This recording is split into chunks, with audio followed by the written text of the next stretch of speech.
How to reopen a snap that says opened. Hello everyone, this is Sabrina here to help you today. So without any further ado, let's get right into the video. So first go to Snapchat, then go to the message section.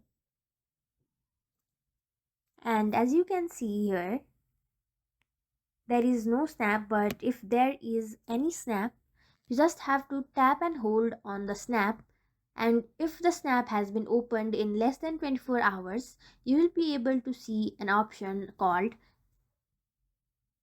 see again or something like that. Simply tap on it and you will be able to rewatch that snap.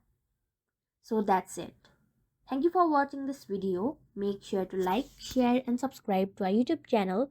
If you got any questions, comment them down and I'll catch you in the next one.